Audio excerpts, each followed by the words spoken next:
ಮಾತಾಡಿ 10:45 ಅಧ್ಯಕ್ಷರೇ 25 ಏನಾದ್ರು ಬರ್ಬೇಕು ಪ್ರಚಾರಕ್ಕೆ ಮಾತಾಡ್ತಿರಲ್ಲ. ನಿನ್ನ ರಿಜ್ವಾನ್ ಅರ್ಷಾದವರು, ಧೀರಜ್ ಮುನಿರಾಜ್ ನನ್ಕ 15-20 ವರ್ಷ ಸಣ್ಣವ್ರ ಅವ್ರು. ನೀವು ಮಾತ್ರ ಸ್ಟಾರ್ಟ್ ಮಾಡಿ. ಅವ್ರಕಿನ ಒಂದ್ 5 ನಿಮಿಷ ಕಮ್ ಕೊಡ್ರಿ ನಂಗೆ. ಅದಕ್ಕೆ ಯಾರಿಗೆ? ರಿಜ್ವಾನ್ ಅರ್ಷಾದ ಮುನಿರಾಜು ನನ್ಕಿನ 15 ವರ್ಷ ಸಣ್ಣವ್ರ ಇಬ್ರು. ಅವ್ರಕ್ಕಿಂತ ಒಂದ್ 5 ನಿಮಿಷ ನಂಗೆ ಮತ್ತೆ ಧೀರಜ್ ಮುನಿರಾಜ ಅವ್ರು ಎಷ್ಟು ಮಾತಾಡ್ರೆ ಅದಕ್ಕಿಂತ ಒಂದ್ 5 ನಿಮಿಷ ಕಮ್ ಕೊಡ್ರಿ ನಾನು. ಅಲ್ಲ ಈಗ ಅವ್ರು ಮಾತಾಡೋಕೆ ನಿಮ್ಗೆ ಸ್ವಲ್ಪ ಕಡಿಮೆ ಸಿಕ್ಕುದು, ಟೈಮ್ ಕಡಿಮೆ ಆಗಿದೆ. ನೀವು ಬೇಕು ಮಾತಾಡಿ ಹೇಳ್ತೇನೆ. ಮಾನ್ಯ ಅಧ್ಯಕ್ಷರೇ, ಅವಕಾಶ ಕೊಟ್ಟ ನಿಮಗೆ ಧನ್ಯವಾದಗಳು ಅಧ್ಯಕ್ಷರೇ. ಈ ಸಲದ ಮಾನ್ಯ ಮುಖ್ಯಮಂತ್ರಿಗಳ ಬಜೆಟ್ಟಿನ ಮೇಲೆ ಇವತ್ತು ಇಡೀ ರಾಜ್ಯದ 7 ಕೋಟಿ ಜನ ನೂರಾರು ಬೆಟ್ಟದಷ್ಟು ಭರವಸೆಗಳನ್ನ ಇಟ್ಟುಕೊಂಡು ಬಜೆಟ್ ಮೇಲೆ ಅತ್ಯಂತ ಪ್ರೀತಿ ವಿಶ್ವಾಸದಿಂದ ಕಾತುರದಿಂದ ಕೂತಿದ್ರು ಅಧ್ಯಕ್ಷರೇ. ಈ ಬಜೆಟ್ ಈ ರಾಜ್ಯದಲ್ಲಿ ಕಳೆದ ಮಳೆಗಾಲ ಅತಿಯಾದ ಅಪಾಯಕಾರಿ ಮಳೆಗಾಲ ಆಗಿ ಇಡೀ ರಾಜ್ಯದ 7 ಕೋಟಿ ಜನರ ಭವಿಷ್ಯ ಸಂಕಷ್ಟಕ್ಕೆ ಸಿಲುಕಿತ್ತು. ಇಡೀ ರಾಜ್ಯದ ರೈತ ಕುಲ ಕಷ್ಟದಲ್ಲಿತ್ತು. ಈ ರಾಜ್ಯದ ಕೋಟಿ ಕೋಟಿ ಯುವಕರು ಮಾನ್ಯ ಮುಖ್ಯಮಂತ್ರಿಗಳ ಬಜೆಟ್ನಿಂದ ನಮ್ಮ ಬದುಕು ಏನರೇ ಹಸನಾಗಬಹುದು, ಬೆಳಕಾಗಬಹುದು ಅಂತ ಹೇಳಿ ಆ ಬಜೆಟಿನ ಮೇಲೆ ನಿರೀಕ್ಷೆ ಇಟ್ಕೊಂಡು ಕೂತಿರ ಅಧ್ಯಕ್ಷರೇ. ಆದ್ರೆ ಅಧ್ಯಕ್ಷರೇ, ಸಿದ್ದರಾಮಯ್ಯನವರು ಬಜೆಟ್ಟಿನ ಭೀಷ್ಮ, ಬಜೆಟ್ಟಿನ ಪಿತಾಮಹ. ಆದ್ರೆ ಅಧ್ಯಕ್ಷರೇ, ಆ ಬಜೆಟ್ ಹೊರಗಡೆ ಬಂದಾಗ ಈ ರಾಜ್ಯದ 7 ಕೋಟಿ ಜನ ನಿರಾಶೆ ಆದ್ರ ಅಧ್ಯಕ್ಷರೇ. ಇದೇನಪ್ಪ ಈ ಬಜೆಟ್, ನಮಗೇನೋ ನಮ್ಮ ಭವಿಷ್ಯ ಬದಲಾವಣೆ ಆಗ್ತಂತ ನಾವು ತಿಳ್ಕೊಂಡಿದ್ದೀವಿ. ಈ ಬಜೆಟ್ ಈ ಜನರನ್ನ ಕತ್ತಲೆಗೆ ದೂಡ್ತಕ್ಕಂತ ಬಜೆಟ್ ಅಧ್ಯಕ್ಷರೇ. ಈ ಬಜೆಟ್ ಬಗ್ಗೆ ನನ್ನ ಭಾಷೆಯಲ್ಲಿ ಹೇಳ್ಬೇಕಾದ್ರೆ ಅಧ್ಯಕ್ಷರೇ, ನಾನು ಒಂದ್ಸಲ 5ನೇ 6ನೇ ಕ್ಲಾಸ್ನಾಗಿದ್ದ ಅಧ್ಯಕ್ಷರೇ. ಇದ್ದಾಗ ನಮ್ಮಲ್ಲಿ ಒಬ್ರು ಸೋಷಿಯಲ್ ಸ್ಟಡಿ ಸಮಾಜ ಕಲಿಸ್ತಿದ್ರು, ಇಂಡಿ ಸಿದ್ದರಾಮಪ್ಪ ಮಾಸ್ಟರ್ ಅಂತ ಹೇಳಿ ಅಧ್ಯಕ್ಷರೇ ತಾವು ಜರ ಲಕ್ಷ ಕೊಟ್ಟು ಕೇಳ್ರಿ. ಕಲಿಸ್ತಕ್ಕಂತ ಸಮಯದಲ್ಲಿ ಅಧ್ಯಕ್ಷರೇ, ಪರೀಕ್ಷೆ ಬಂದಾಗ ನಾವೆಲ್ಲರೂ 50-60 ಜನ ಪರೀಕ್ಷೆ ಬರಿತಿದ್ದೆವು. ಪರೀಕ್ಷೆ ಬರೆದು ರಿಸಲ್ಟ್ ಕೇಳಕ್ ಹೋಗ್ತಿದ್ದೇವು ನಾವು. ಅವ್ರು ಏನ್ ಮಾಡ್ತಿದ್ರು, ವ್ಯಾಲ್ಯೂಯೇಷನ್ ಮಾಡ್ತಾ ಇರ್ಲಿಲ್ಲ ನಮ್ಮ ಸರ್ ಅಧ್ಯಕ್ಷರೇ. ಅವ್ರ ನೋಟ್ಬುಕ್ ಹಿಡ್ಕೊಂಡ್ಬಿಡವ್ರು ಹಿಂಗ, ಶರಣು ಸಲ್ಗಾರ್ ನಿಂಗೆ 60 ಮಾರ್ಕ್ಸ್ ಬಿದ್ದವ ನೀ ಪಾಸ್, ಮತ್ ಬಸವರಾಜ್ ನಿಂಗೆ 50 ಮಾರ್ಕ್ಸ್ ಬಿದ್ದವ ನೀ ಪಾಸ್. ಪ್ರಿಯಾಂಕ್ ಸಾಹೇಬ್ರೆ ತಾವ್ರಿಗೆ ಕೇಳ್ರಿ. ಅವ್ರು ವ್ಯಾಲ್ಯೂಯೇಷನ್ ಮಾಡ್ತಿದ್ದಿಲ್ಲ, ಸೀದಾ ರಿಸಲ್ಟ್ ಹೇಳಕ್ ಹಂಗೆ ಬಂದ್ಬಿಡೋರು. ಎಲ್ಲರಿಗೂ ಪಾಸ್ ಪಾಸ್ ಪಾಸ್ ಅಂದ್ರು. ಪರೀಕ್ಷೆ ವ್ಯಾಲ್ಯೂಯೇಷನ್ ಒಂದ್ ದಿವ್ಸನೂ ಮಾಡಿಲ್ಲ ಅವರು. ನಮ್ಮಲ್ಲಿ ಒಬ್ಬವ ನನ್ನ ಕ್ಲಾಸ್ಮೇಟ್ ಒಬ್ಬ ದಡ್ಡಿದ್ದ ಜರ ಭೋಜಪ್ಪ ಅಂತ ಹೇಳಿ ಹುಡುಗ, ಅವನಿಗೆ ಸರ್ ಭೋಜ ಅಂತ ಹೇಳಿ ಕರಿತಿರು. ಸರ್ ನಂದ್ ರಿಸಲ್ಟ್ ರೀ ಅಂತ ಹೇಳಿದ್ರು ಪ್ರಿಯಾಂಕ್ ಸಾಹೇಬ್ರೆ. ಅವ ಕೇಳಿದ್ನವ, ಅವ್ರೇನಂದ್ರೆ ಅದಕ್ಕೆ ಉತ್ತರ ಏನ್ ಕೊಟ್ರು, ಏ ಭೋಜ ನಿಂಗೆ ಫೇಲಿಂಗ್ನು ಮಾರ್ಕ್ಸ್ ಕಂಬಿದ್ದಾವ ಅಂತ ಹೇಳಿದ್ರು. ನಿಂಗೆ ಫೇಲಿಂಗ್ನು ಮಾರ್ಕ್ಸ್ ಕಂಬಿದ್ದಾವ ಅಂತ ಹೇಳಿದ್ರು. ಆ ರೀತಿ ಇದು ಫೇಲ್ನು ಸರಿಯಾಗಿಲ್ಲ, ಇದು ಬಜೆಟ್ ಸೂಪರ್ ಪ್ಲಾಫ್ ಅಂತ ಹೇಳಿ ನನ್ನ ಅನುಭವ ಮತ್ತು ನಂದು ಮನೋಭಾವನೆ ಅಧ್ಯಕ್ಷರೇ. ಇವತ್ತು ತಾವು ನೋಡ್ರಿ, ಇಲ್ಲ ಈ ಬಜೆಟ್ ಶರಣು ಅವರೇ, ನೀವು ನಿಮ್ ಮಾಸ್ಟರ್ ತರಾನೇ ಮಾರ್ಕ್ಸ್ ಕೊಡ್ಲತ್ತೀರೇನ? ಇಲ್ಲ ನಾವು ಹೇಳ್ತೀವಲ್ಲ, ಮುಂದೆ ಹೇಳ್ತೀನಿ ಸಾಹೇಬ್ರೆ. ಯಾವುದೇ ರೀತಿಯಾಗಿ ನೀವು ಹೋಲಿಕೆ ಮಾಡಿಲ್ಲ, ಏನ್ ಮಾಡಿಲ್ಲ, ನೀವು ನಿಮ್ ಮಾಸ್ಟರ್ ತರಾನೇ ಮಾರ್ಕ್ಸ್ ಕೊಡ್ಲತ್ತೀರ. ನನಗೊಂದು ಅರ್ಧ ಗಂಟೆ ಟೈಮ್ ಕೊಡ್ಸಿರಿ ಅಧ್ಯಕ್ಷರಿಗೆ ಹೇಳಿ ಸಾಕಷ್ಟೇ ಅಧ್ಯಕ್ಷರೇ. ಈ ಬಜೆಟ್ ಯಾಕಂದ್ರ ನಾ ಏನು ಬಹಳ ಎಕನಾಮಿಕ್ಸ್ ಓದ್ದವಲ್ಲ ಅಧ್ಯಕ್ಷರೇ. ನಾನು ಹೈಸ್ಕೂಲ್ನಾಗ ಓದ ಮುಂದ ನಂಗೆ ಲಸ ಮತ್ತು ಮಸ ಬಿರಿ ಇತ್ತು. ಹೈಸ್ಕೂಲ್ಗೆ ಹೋದ ಮುಂದೆ PUC ಸೈನ್ಸಿಗೆ ಹೋದ, ಅಲ್ಲಿ ಟ್ರಿಗ್ನಾಮೆಟ್ರಿ ಕ್ಯಾಲ್ಕುಲಸ್ ನನ್ನ ತೆಲಿಗೆ ಹತ್ತಲಾಯ್ತು. ಈಗ ಮುಂದಿಲ್ಲಿ MLA ಆಗಿ ಬಂದ, ಇಲ್ಲಿ ನನಗ ರೆವಿನ್ಯೂ ಡಿಫಿಸಿಟ್ ಏನು, ಫಿಸಿಕಲ್ ಡಿಫಿಸಿಟ್ ಏನು, ಟ್ಯಾಕ್ಸ್ದೊಳಗೆ ಸರ್ಚಾರ್ಜಸ್ ಏನು, ನಾವು ಬಹಳ ಓದ್ಕೊಳಕ್ ಹೋಗಿಲ್ಲ ಅಧ್ಯಕ್ಷರೇ. ಯಾಕಂದ್ರ ನಾವು ಬರೇ ಇದ್ರೊಳಗೆ ಕುಲಂಕುಷವಾಗಿ ಓದ್ಕೋತ ಹೋದಂದ್ರ ಮತ್ತೆ ಅರ್ಜೆಂಟ್ ನನಗೆ ಎಲೆಕ್ಷನ್ ಬರ್ತದ. ಅವಾಗ ಹೋಗಿ ನನ್ನ ಜನರಿಗೆ ನಾನು ಫಿಸಿಕಲ್ ಡಿಫಿಸಿಟ್, ರೆವಿನ್ಯೂ ಡಿಫಿಸಿಟ್ ಹೇಳಕ್ಕಾಗಲ್ಲ.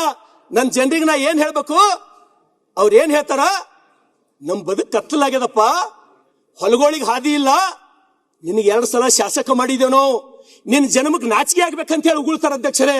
ಅದಕ್ಕೆ ಅವ್ರಿಗೆ ಏನ್ ಬೇಕು ಅದು ನಾನು ನಿಮ್ಮ ಎದುರ ಕೇಳಬೇಕು, ನಾನು ನಿಮ್ಮ ಎದುರು ಮಂಡನೆ ಮಾಡ್ಬೇಕು ಅಧ್ಯಕ್ಷರೇ. ಈ ಬಜೆಟ್ ಯಾವ ರೀತಿಯಪ್ಪ ಅಂದ್ರ, ಈ ರಾಜ್ಯದ ಖ್ಯಾತ ಪತ್ರಿಕೆ ವಿಜಯ ಕರ್ನಾಟಕದೊಳಗ ಅಧ್ಯಕ್ಷರೇ 7ನೇ ತಾರೀಕಿನ ವಿಜಯ ಕರ್ನಾಟಕದೊಳಗ ಆ ಬಜೆಟ್ ಸಿದ್ದರಾಮಯ್ಯನವ್ರ ಕೈದಾಗ ಏನ್ ಕೊಡ್ತಾರಪ್ಪ ಅಂದ್ರ ಅಲ್ಲಾವುದ್ದೀನನ ದೀಪದಂತೆ ಈ ಬಜೆಟ್ ಅಂತ ಹೇಳಿ.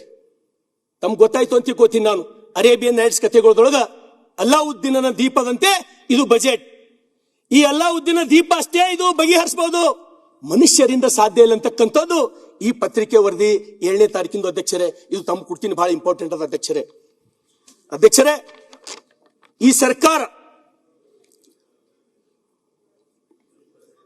ಈ ಸರ್ಕಾರದಿಂದ ಆದ್ರ ನಾವು ಬಿಜೆಪಿಯವರೆಲ್ಲರೂ ಕಾಂಗ್ರೆಸ್ನವ್ರದ್ದು ಮಾತ್ರ ನಾವು ನೋಡಿ ಕಲಿಬೇಕು ಅಂತ ಹೇಳಿ ನಾನು ಮತ್ತೆ ನಮ್ಮ ಶಾಸಕಾಂಗ ಸಭೆದೊಳಗೆ ನಾನು ಹೇಳ್ತೀನಿ ಅಧ್ಯಕ್ಷರೇ.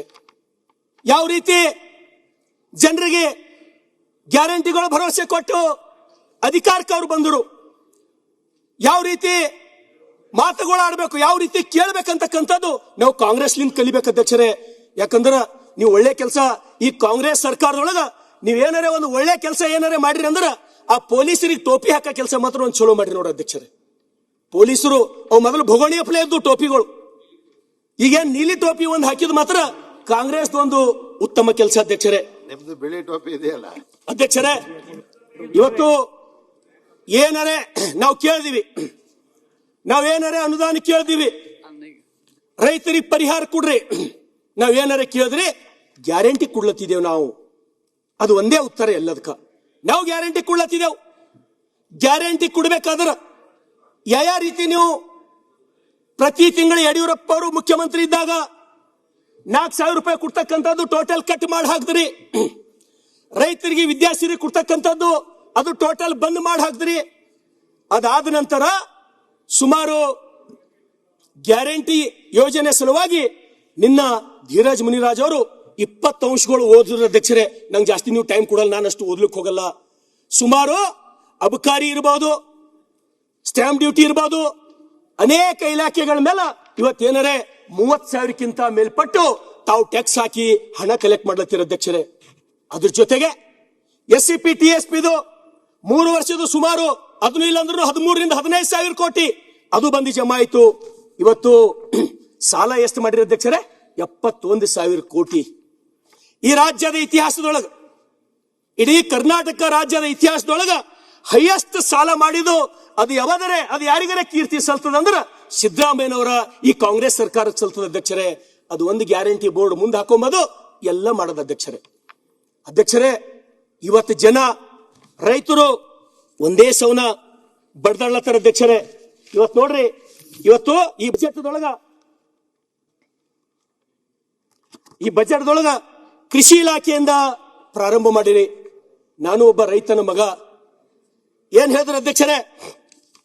ಧರೆಯ ಕೃಷಿ ಶುದ್ಧವಾಗಿ ಎಲ್ಲದೆ ಸಸಿ ಶುದ್ಧವಿಲ್ಲ, ವಚನಕಾರ ಶಿವಲಿಂಗ ಮಂಚಣ್ಣ ಅಂತ ಹೇಳಿ ಒಪ್ತೀನಿ ಅಧ್ಯಕ್ಷರೇ. ಒಳ್ಳೆ ವಚನದ. ಬಜೆಟ್ದೊಳಗೆ ಮೊದಲೇ ಲೈನ್ ಇದು.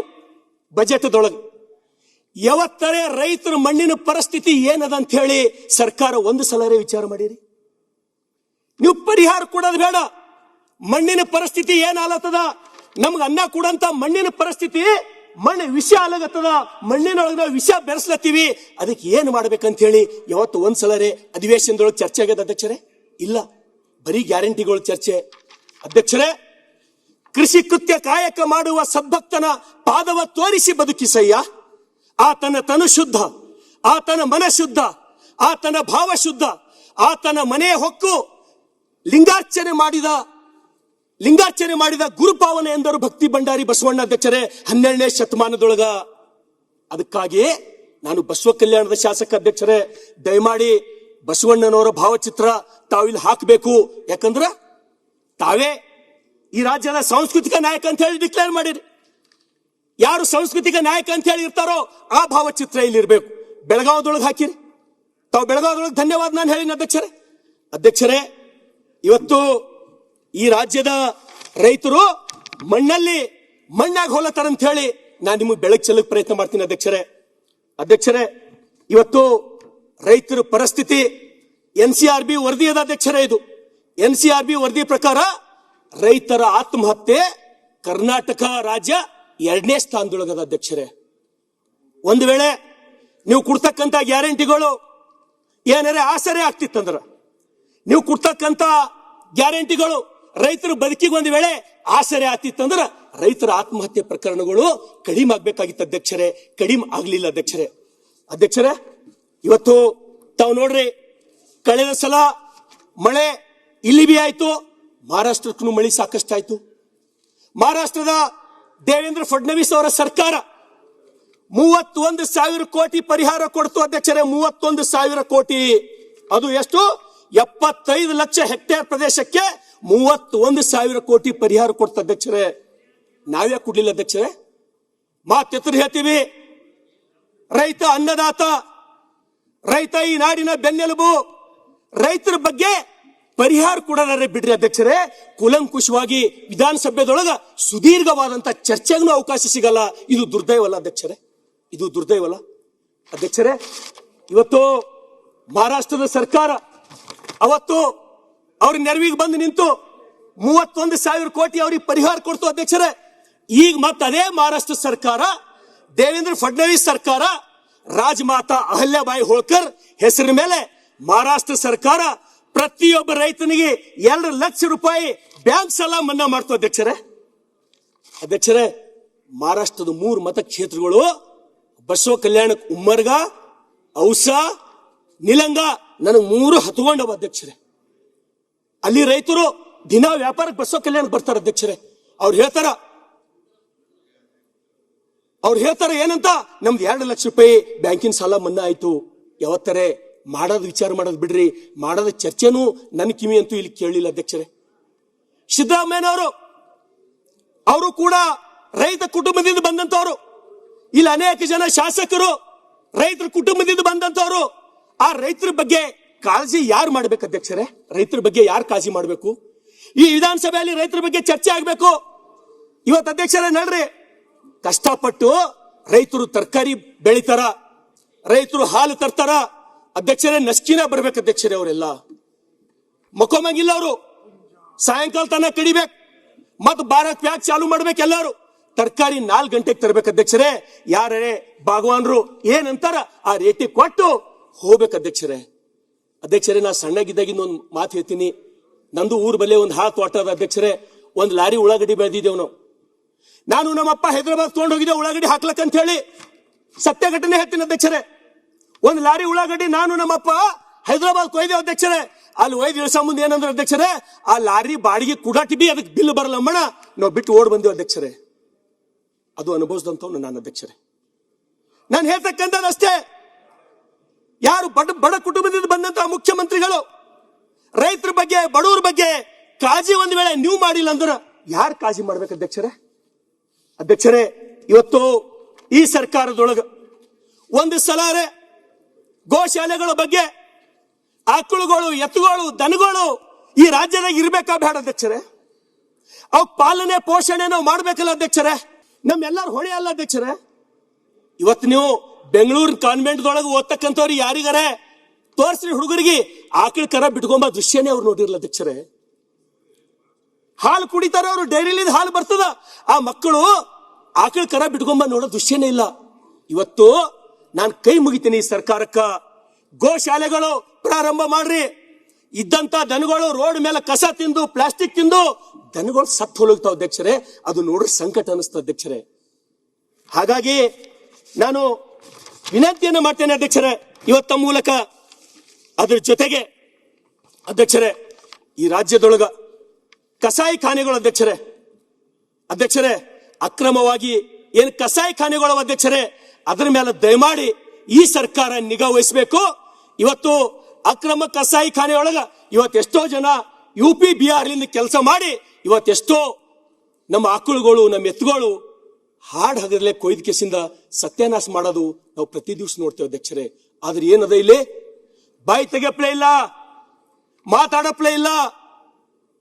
ಏನಾರೇ ಮಾತಾಡ್ದೆ ಅಂದ್ರೆ ಏನ್ ಆತದೋ, ಏನಾರೇ ಮಾತಾಡ್ರ ಸಮುದಾಯದ ನಮಗ ಓಟ್ ಹೋತದೋ, ಒಂದೇ ಸೌಂಡ್ ಹೆದರೋದು, ಅಂಜಿಕೆ ನಮಗ ಮಾತೇ ಆಡೋದಿಲ್ಲ. ನಾವ್ ಯಾರು ಯಾ ಆಕಳುಗಳು ಹಾಲು ಕುಡಿದು ನಾವು ದೊಡ್ಡವರಾಗಿದ್ದೇವೋ, ಯಾ ಎತ್ತುಗಳು ಹೊಲದಾಗ ಬಿತ್ತಿ ಆ ಜೋಳ ಬ್ಯಾಳಿಲಿಂದ ನಾವು ರೊಟ್ಟಿ ತಿಂದು ದೊಡ್ಡವರಾಗಿದ್ದೇವೋ, ಅವ್ರಿಗೆ ಉಳಿಸ್ಬೇಕಂತ ಎಷ್ಟು ಜನ ಮಾತಾಡಿದೀವಿ ಅಧ್ಯಕ್ಷರೇ ನನಗೆ ಹಿಡ್ಕೊಂಡು. ಆತ್ಮವಂಚನೆ ಕೆಲಸ ಅಲ್ಲ ಅಧ್ಯಕ್ಷರೇ ಇದು, ಆತ್ಮವಂಚನೆ ಕೆಲಸ ಅಧ್ಯಕ್ಷರೇ ಇದು, ಆತ್ಮವಂಚನೆ ಕೆಲಸ. ದಯಮಾಡಿ ಮುಂದಾದರೂ ಕೂಡ ಅವು ಉಳಿಸಬೇಕು, ಅವಕ್ಕೆ ಬೆಳೆಸಬೇಕು ಅಂತಕ್ಕಂಥ ನಿಟ್ಟಿನಲ್ಲಿ ಇಲ್ಲಿ ಚರ್ಚೆ ಆಗ್ಬೇಕಂತ ಹೇಳಿ ನಿಮ್ಮ ಮೂಲಕ ನಾನು ವಿನಂತಿಯನ್ನು ಮಾಡ್ತೀನಿ ಅಧ್ಯಕ್ಷರೇ. ಇವತ್ತು ಅಧ್ಯಕ್ಷರೇ, ನಮ್ಮ ಶರಣು ಸಲ್ಗಾರ್ ಅವರಿಗೆ ಇದ್ರ ಬಗ್ಗೆ ಗೋ ರಕ್ಷಣೆ ಬಗ್ಗೆ ಮಾತನಾಡ್ತಾ ಇದ್ದಾರೆ. ರೆಂಬಲ್ ಆಗ್ರೋ ಅಂದ್ಬಿಟ್ಟು ಒಂದು ಕಂಪನಿ ಇದೆ, ಯಾರ್ದು ಗೊತ್ತಾ ಸರ್ ಅದು? ರೆಂಬಲ್ ಆಗ್ರೋ ಅಂದ್ಬಿಟ್ಟು ಕರ್ನಾಟಕದ ಬಗ್ಗೆ ಒಂದು ಬೀಫ್ ಎಕ್ಸ್ಪೋರ್ಟ್ ಕಂಪನಿ ಇದೆ. ಈಗ ಸಭಾಧ್ಯಕ್ಷರೇ, ಅಂದ್ರೆ ತಾವು ಎದ್ದಿದ್ದೀರಾದ್ರೆ ತಮ್ಗೆ ಗೊತ್ತಿದೆ ಅಂತ ಅರ್ಥ. ಏನ್ ನಮ್ಗೇನ್ ಗೊತ್ತಿಲ್ಲ. ಕರ್ನಾಟಕದ ಏನಾರು ಇದ್ರೆ ನೀವಿದ್ರೆ ಸರ್ಕಾರ ಕ್ರಮ ವಹಿಸಿ ಅಂತ ಕೇಳ್ಕೊತೀವಿ ಸರ್. ಈಗ ಸನ್ಮಾನ್ಯ ಪ್ರಿಯಾಂಕ್ ಖರ್ಗೆ ಅವರು ಯಾಕೆ ಎದ್ದೆ ಅಂದ್ರೆ ಕರ್ನಾಟಕ ರಾಜ್ಯದಲ್ಲಿ ಯಾಕೆ ಎದ್ದೆ ಅಂದ್ರೆ ಅಲ್ಲ, ಮಹಾರಾಷ್ಟ್ರದು ಇವರು ಎಲ್ಲಿಂದ ಪರಿಹಾರದ ಬಗ್ಗೆ ವಿಷಯಾಂತರವನ್ನು ಮಾಡ್ಲಿಕ್ಕೆ ಪ್ರಯತ್ನ ಮಾಡ್ತಾರೆ.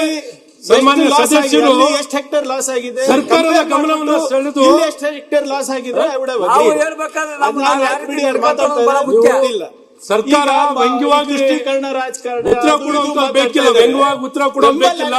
ಒಂದು ಸರ್ಕಾರ ಜವಾಬ್ದಾರಿಯುತವಾಗಿ ನಡ್ಕೊಳ್ಬೇಕು, ಸರ್ಕಾರ ಜವಾಬ್ದಾರಿಯುತವಾಗಿ ಕ್ರಮವನ್ನು ವಹಿಸಬೇಕು ಕಾನೂನು ಪ್ರಕಾರ ಅಂತ ಅವ್ರು ಹೇಳ್ತಾ ಇದ್ದಾರೆ.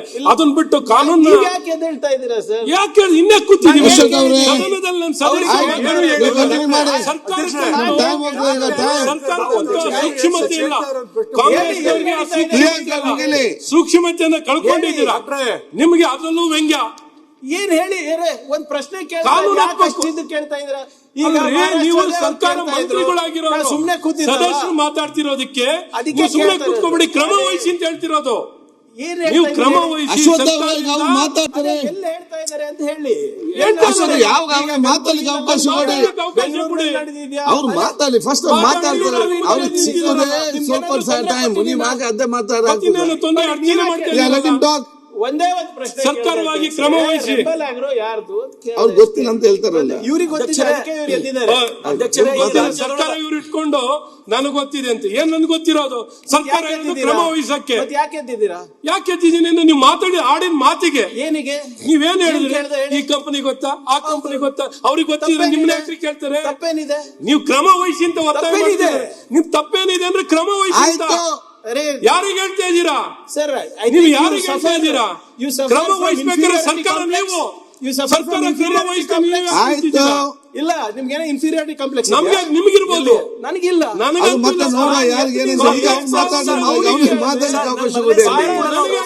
ಮಾತಾಡ್ಲಿಕ್ಕೆ ಸಿಗೋದು ಕಡಿಮೆ. ಈ ಮಧ್ಯೆ ನಿಮ್ದು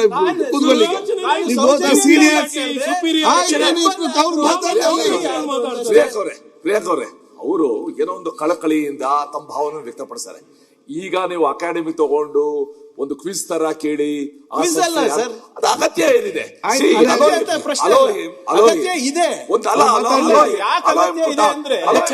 ನೋಡಿ, ಸದನಕ್ಕೆ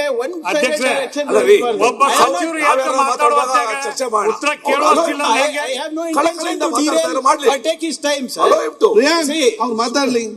ಮಾತಾಡ್ಲಿ ಅಂತಾನೆ ಹೇಳ್ತಾರೆ. ಇದು ಮಾಡ್ತಾ ಇಲ್ಲ ಅಂತ ಇದ್ರು. ಅವ್ರು ಹೇಳ್ಬೇಕಲ್ಲ, ಈ ಜಿಲ್ಲೆಯಲ್ಲಿ ಬೆಂಗಳೂರಿನಲ್ಲಿ ಇಲ್ಲಿ ನಡೀತಾ ಇದೆ, ಇದಕ್ಕೆ ಸರ್ಕಾರದ ಪ್ರೋತ್ಸಾಹ ಇದ್ರೆ ಓಕೆ. ಇವರು ಗೋಮಾತಾ ಬಗ್ಗೆ ಮಾತಾಡ್ತಾರೆ, ವಿಶೇಷವಾದಂತ ಇದು ಏನೋ ಕನ್ಸರ್ನ್ ಇಂದ ಮಾಡ್ತಾ ಇದ್ದಾರೆ. ಕನ್ಸರ್ನ್ ದೇಶಾದ್ಯಂತ ಇರಬೇಕು, ರಾಜ್ಯಾದ್ಯಂತ ಇರಬೇಕು, ಪಕ್ಷಿಗಳಿಗಿರ್ಬೇಕು, ವ್ಯಕ್ತಿಗಳಿಗಿರ್ಬೇಕು, ಅಷ್ಟೇ ಕೇಳ್ತಾ ಇರೋದು. ಅಧ್ಯಕ್ಷರೇ, ಈಗ ಅದಕ್ಕೆ ಮಾತಾಡ್ಲಿ, ಕೇಳಿರೋದು ಒಂದೇ ಮಾತಾಡ್ಲಿ. ಗೊತ್ತಿಲ್ಲ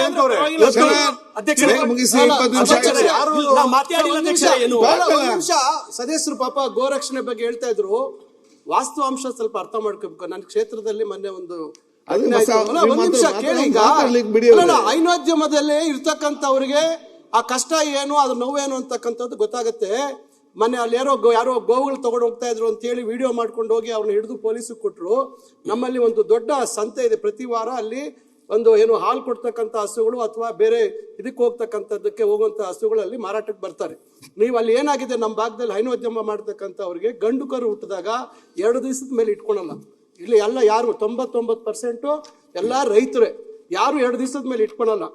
ಅದನ್ನ ನಾನು ಹಿಂದೆ ಎಲ್ಲ ಬಹಳ ಸಮಸ್ಯೆ ಆಯ್ತು. ಕೆಲವರು ಇದೇ ರೀತಿ ಮಾಡಿದಾಗ ಜಾಗ ಕೊಡ್ತೀನಿ, ನೀವು ಅಲ್ಲಿ ಗೋಶಾಲೆ ಮಾಡಿ ನೋಡ್ಕೊಳ್ಳಿ ಅಂದ್ವಿ. ಅದಕ್ಕೆ ಯಾರು ತಯಾರಿಲ್ಲ. ಅಲ್ಲಿ ಯಾರಾದ್ರೂ ಖರೀದಿ ಕಡೆಗೆ ರೈತರು ಬಂದು ಸ್ಟ್ರೈಕ್ ಮಾಡಿದ್ರಲ್ಲಿ ನಾವು ಸುಮಾರು 15-20 ಸಾವಿರ ಬಾಡಿಗೆ ಕೊಟ್ಟು ಕಾಲ್ ಮುರಿದೋಗಿದೆ, ಹಸುಗೆ ಇನ್ನೊಂದಾಗಿದೆ, ಮತ್ತೊಂದಾಗಿದೆ, ಇಲ್ಲಿ ಯಾರು ವ್ಯಾಪಾರ ಮಾಡ್ತಾ ಇಲ್ಲ, ಇನ್ನೊಂದು ಆಗ್ತಾ ಇಲ್ಲ ಅಂತಕ್ಕಂಥದ್ದು. ಇದು ರೈತರಲ್ಲಿ ತಿಳುವಳಿಕೆ ಮೂಡಿಸುವಂತ ಕೆಲಸ ಆಗಬೇಕು. ಎಲ್ಲೋ ಯಾರೋ ಟ್ರಾನ್ಸ್ಪೋರ್ಟ್ ಮಾಡೋಂಥವ್ರನ್ನ ತಡೆಯೋದು ಮತ್ತೊಂದಲ್ಲ.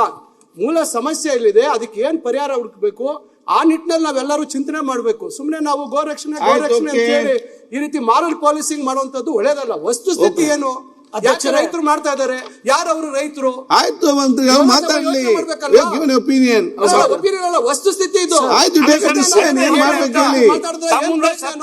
ಸರ್ಕಾರ ಮಾತಾಡಿ. ಆಯ್ತು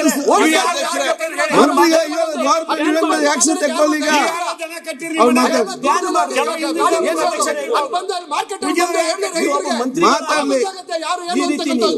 ಮಾತಾಡ್ಲಿ. ಚರ್ಚೆನೆ ಮಾಡಬಾರ್ದು ಅಧ್ಯಕ್ಷರೇ. ಮೊನ್ನೆ ಅಧ್ಯಕ್ಷರೇ ಚರ್ಚೆನೆ ಮಾಡಬಾರ್ದು. ಚರ್ಚೆ ಮಾಡಿ ಸರ್. ಹಾಸ್ಯಾಸ್ಪದ ಏನಂದ್ರೆ ಹಿಂದಿನ ಸರ್ಕಾರದಲ್ಲಿ ಒಂದು ಗೌ ದತ್ತು ಯೋಜನೆ ಅಂತ ಪ್ರಾರಂಭ ಮಾಡಿದ್ರು ಅಧ್ಯಕ್ಷರೇ. ಆದ್ರೆ ಅವಾಗಿನ ಸಚಿವರು ನಮ್ಮ ಬೀದರ್ದವರೇ ಇದ್ರು, ಪ್ರಭು ಚವ್ಹಾಣ್ ಅವ್ರು ಇರ್ಲಿಲ್ಲ. ಅವ್ರು ಒಂದು 11 ಗೋಗಳನ್ನ ಅವ್ರು ದತ್ತು ತಗೊಂಡ್ರು. ನಂಗೆ ನೆನಪಿರೋ ಹಾಗೆ ಬಸವರಾಜ ಬೊಮ್ಮಾಯಿ ಸಾಹೇಬರು ಒಂದು 5-6 ಏನೋ ದತ್ತು ತಗೊಂಡ್ರು. ಅದು ಹೊರತುಪಡಿಸಿ ಯಾವ ಬಿಜೆಪಿ MLA ದತ್ತು ತಗೊಂಡಿಲ್ಲ. ಇದು ಎಲ್ಲರೂ ಇದ್ರು ಇಲ್ಲೇ ಸದನದಲ್ಲಿ. CC ಪಾಟೀಲ್ ಸಾಹೇಬ್ರು ಹಿಂದಿನ ಸದನದಲ್ಲಿ ಇದ್ರು, ಸುರೇಶ್ ಕುಮಾರ್ ಸಾಹೇಬ್ರು ಇದ್ರು, ಬಹಳಷ್ಟು ಜನ ಇದ್ರು. ಯಾರು ಕೂಡ ಗೋದತ್ ಯೋಜನೆಯಲ್ಲಿ ಗೋಮಾತವನ್ನ ತಗೊಂಡಿಲ್ಲ. ನಮಗೆ ಶಿಕ್ಷೆ ಸರ್ಕಾರ ಅದು 3 ಡಿಜಿಟ್ ಆಗೇ ಇಲ್ಲ ನನ್ನ ಪ್ರಕಾರ. ಅದಕ್ಕೆ ನಮ್ಗೆ ಪ್ರಭು ಚವ್ಹಾಣ್ ಸಾಹೇಬ್ರು ಬಂದು ಒಂದ್ ನಿಮಿಷ ಈಗ ನೀವು ತಗೊಂಡಿದ್ರೆ ನಾನು ವಾಪಸ್ ತಗೊಂಡಿದ್ದೀನಿ ಸಾಬ್. ಎಷ್ಟು ಜನ ತಗೊಂಡ್ರು ಸರ್ ಗೋದತ್ ಯೋಜನೆಯಲ್ಲಿ? ಸ್ವಲ್ಪ ಅಂಕಿ ಅಂಶ ಹೇಳಿ ಸರ್. ಬಿಜೆಪಿ ಶಾಸಕರು ಎಷ್ಟು ಶಾಸಕರು ದತ್ತು ತಗೊಂಡ್ರು ಹೇಳಿ ಸರ್. ನಮ್ಮ ಗೋಪ್ರೇಮದ ಬಗ್ಗೆ ಕಾಂಗ್ರೆಸ್ನವರಿಂದ ನಾವು ತಿಳ್ಕೊಳ್ಬೇಕಾಗಿಲ್ಲ.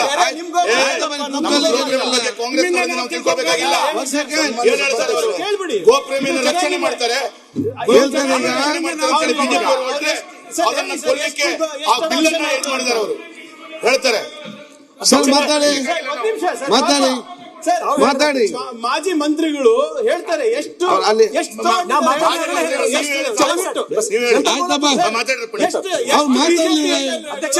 ಚೆನ್ನಾಗಿ ಮಾತಾಡಿ. ಅವ್ರು ನೀವ್ಯಾಕೆ ಮಾತಾಡಿ ಪ್ಲೀಸ್. ಆಯ್ತು, ನೀವೆಷ್ಟು ದತ್ತು ತಗೊಂಡ್ರಿ? ನೀವೆಷ್ಟು ದತ್ತು ತಗೊಂಡ್ರಿ? ನೀವು ತಗೊಂಡ್ರಿ? ಯಾಕೆ ನೀವು ಮಾತಾಡ್ಸಿ? ಈಗ ಸನ್ಮಾನ್ಯ ಸಭಾಧ್ಯಕ್ಷರೇ, ನಮ್ಮ ಸರ್ಕಾರ ಟೈಮ್ನಲ್ಲಿ ಕೂತ್ಕೊಳ್ಳೀಗ ಸರ್ ಮಾಜಿ ಮುಖ್ಯಮಂತ್ರಿ ಬೊಮ್ಮಾಯಿ ಅವರು ನಾನು 28 ಕೋಟಿ ಎಕ್ಸ್ಪೋರ್ಟ್ ಮಾಡತಕ್ಕ ಸಂಸ್ಥೆಗಳು 28 ಕೋಟಿ ಜಮಾ ಮಾಡಿ ಡಿಬಿಟಿ ಮುಖಾಂತರ ಎಲ್ಲಾ ಗೋಶಾಲೆಗೆ ಕಳಿಸಿದೀನಿ. ಆಮೇಲೆ ಒಂದ್ ಮಾತು ಪ್ರಿಯಾಂಕಾ ಅವರು ಅದನ್ನೆಲ್ಲ ಕೇಳಿ ಆಗ್ತದೆ. ಈಗ ಯೋಜನೆ ಈ ಸರ್ ತಾವೆಲ್ಲ ಬಂದ್ ಮಾಡಿಬಿಟ್ಟಿರಿ. ಯಾರ್ಯಾರು ಕೊಟ್ಟರೆ ಹೇಳ್ತೀನಿ. 28 ಕೋಟಿ ಜಮಾ ಮಾಡಿದ್ವಿ. 28 ಕೋಟಿ ಇವತ್ತು ನಯಾ ಪೈಸಾ ಇಲ್ಲ. ತಗೊಂಡ್ರಿ ಹೇಳಿ. ಇವತ್ತು ನಯಾ ಪೈಸಾ ಇಲ್ಲ. ಅಲ್ಲ ಈಗ ಚರ್ಚೆ ಮಾತಾಡಿ.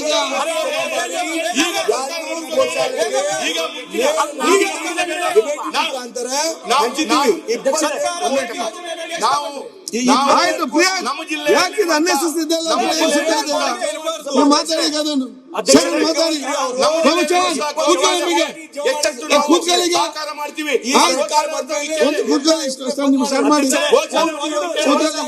ಆಯ್ತು ಮಾತಾಡ್ಲಿ. ಮಾತಾಡ್ಲಿ ಪ್ರಭು ಚವ್ಹಾಣ್ ನೀವು ದತ್ತು ಯೋಜನೆಯಲ್ಲಿ ಎಷ್ಟು ನೀವು ಮಾತಾಡಿ. ನೀವು ಮಾತಾಡಿ.